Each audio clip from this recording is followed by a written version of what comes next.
जादुई भैंस खिलौना।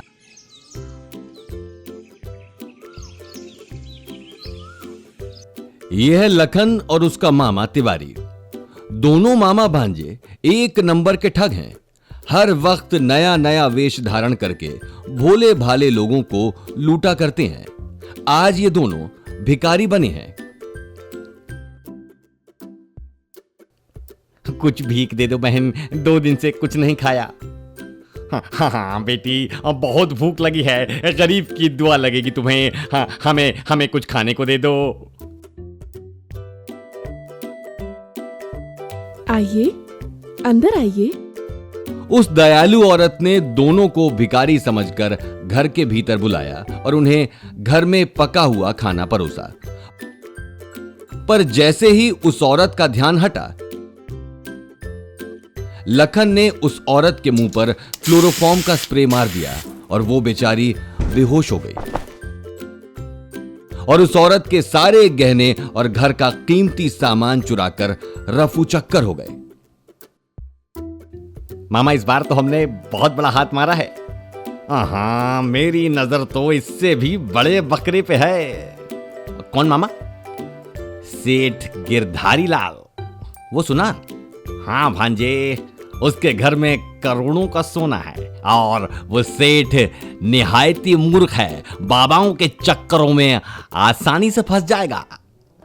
तो चलिए कल ही चलते हैं उसके घर। नहीं, इस बड़े बकरे के लिए मैंने अलग प्लान बनाया है। तिवारी मामा लखन को एक खाली गोदाम में ले गया। यहां क्यों लाए हो मामा? कितनी धूल मिट्टी है यहां। क्योंकि यहां वो चीज है जो हमें करोड़ों का सोना दिलवा सकती है। फिर मामा एक कोने में गया जहां कुछ ढका हुआ था। मामा ने उस चीज के ऊपर से कपड़ा हटाया। ये है जादुई भैंस। जादुई भैंस? जादू इसलिए कि ये हमारी सारी मनोकामना पूरी करेगी। और वो कैसे? फिर मामा ने लखन को अपनी सारी योजना अच्छे से समझाई।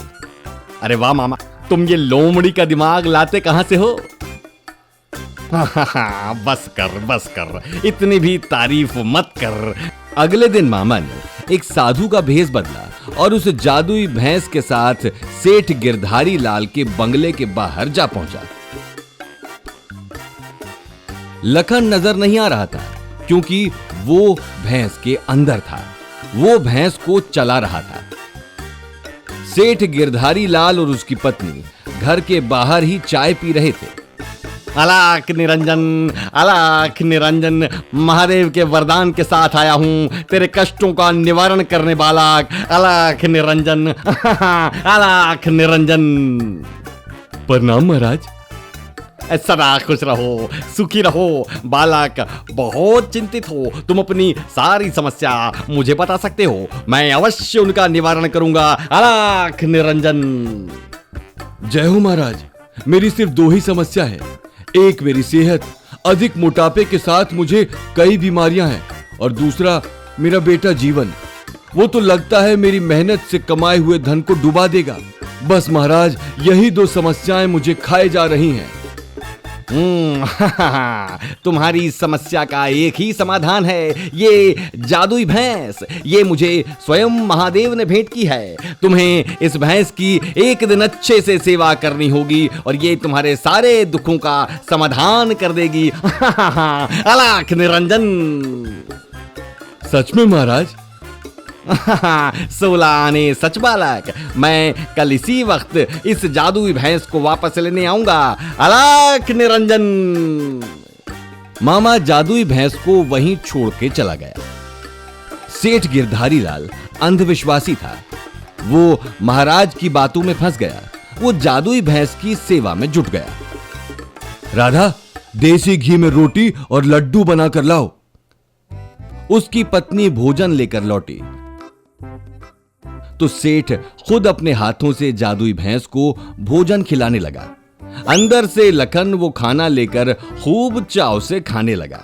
जब लखन का पेट भर गया तो उसने डकार मारी।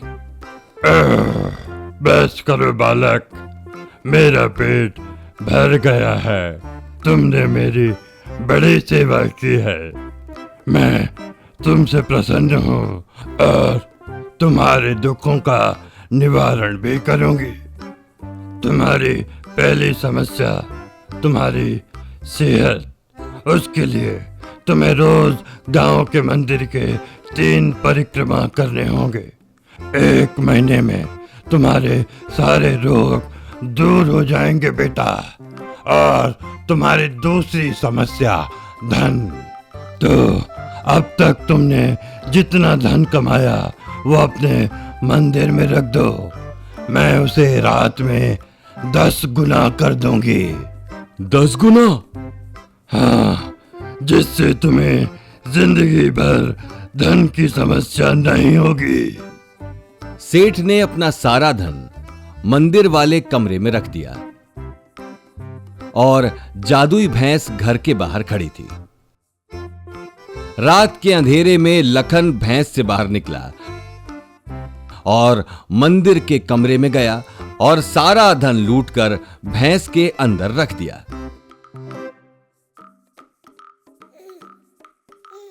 और फिर भैंस को चलाकर उस गोदाम की ओर चल पड़ा।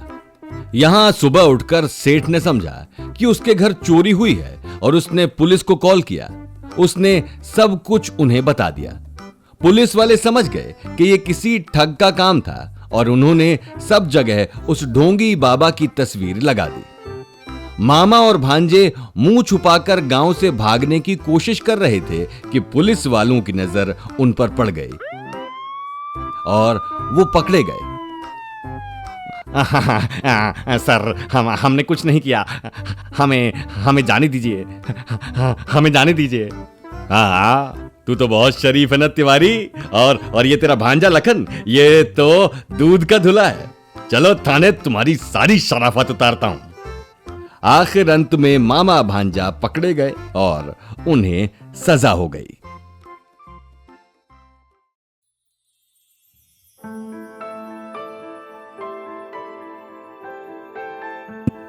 विशाल समंदर में जहां कोई नहीं जाता, वहां कुछ विशाल मछलियां रहती थी। उन्हीं में से एक थी आभा और उसका बेटा छोटू। वो लोग गहरे समंदर में रहते थे। एक दिन जब आभा सो रही थी, तब छोटू वहां से भाग निकला। जब तक मां सो रही है, मैं घूमकर आता हूं। छोटू घूमते घूमते समुद्र के तट के पास पहुंचा, जहां मछुआरों ने जाल बिछाया हुआ था। उन्हीं में से एक मछुआरा था रमन, जिसने छोटू को पकड़ लिया। अरे देखो देखो, मेरे हाथ कितनी बड़ी मछली लगी है। आज तो मुझे अच्छा पैसा मिलेगा। रमन अच्छी कमाई की खुशी में नाचते हुए तट पर पहुंचा,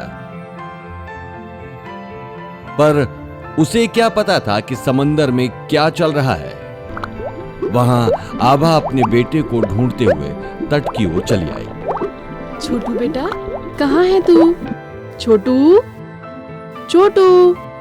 तभी आभा ने देखा कि एक मछुआरे ने समुंदर में जाल डाला हुआ था। आभा डर गई। कहीं छोटू को किसी मछुआरे ने तो नहीं पकड़ लिया? नहीं, नहीं, ऐसा नहीं हो सकता। पर अगर ऐसा हुआ तो?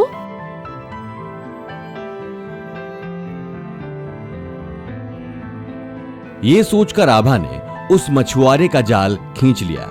मछुआरे की नाव पलट गई और वो पानी में गिर गया। इतनी बड़ी मछली को देखकर मछुआरा डर गया। बचाओ, बचाओ, बचाओ। आभा ने मछुआरे को कुछ नहीं किया।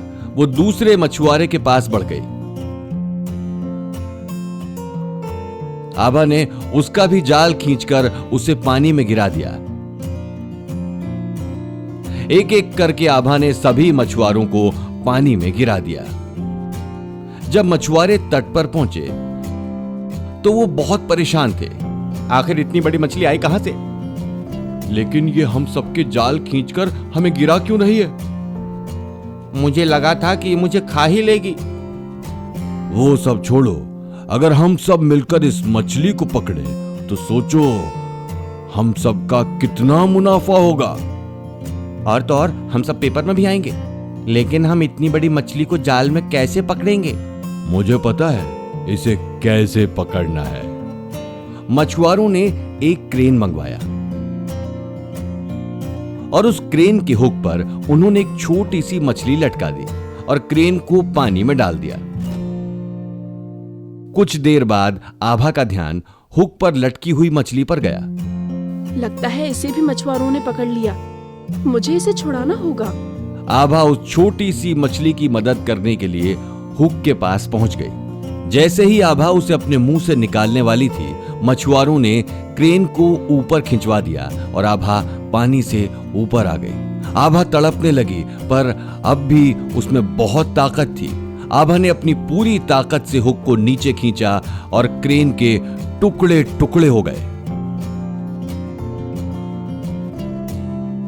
गई भैंस पानी में। तभी आभा सतह के पास आई। मछुआरे उसे देखकर डर कर भागने लगे। डरो मत, मैं तुम जैसी खूनी नहीं हूँ। मैं तुम लोगों को नहीं मारूंगी। फिर तुम गहरे समंदर से यहाँ क्यों आई? तुम लोगों की वजह से। तुम लोगों ने मेरे बेटे छोटू को पकड़ लिया। मुझे मेरा छोटू वापस चाहिए। अगर मुझे मेरा छोटू वापस नहीं मिला तो मैं तुम सबको मछली पकड़ने नहीं दूंगी। आभा की बात सुनकर मछुआरे आपस में बात करने लगे। लगता है रमन को जो बड़ी मछली मिली थी वो इसका बेटा छोटू है। हमें इसका बेटा लौटा देना चाहिए, तभी ये हमें जीने देगी। उनमें से कुछ मछुआरे गांव में गए और रमन को सब बता दिया। फिर वो मछुआरे रमन के साथ उस बड़ी मछली को तट की ओर लेकर आए। छोटू को देखकर आभा खुश हुई। अच्छा है रमन ने इस मछली को पानी से नहीं निकाला। रमन ने उस मछली को समुंदर में छोड़ दिया और आभा ने अपने बेटे को गले लगाया। फिर वो दोनों साथ साथ गहरे समुद्र की ओर लौट पड़े।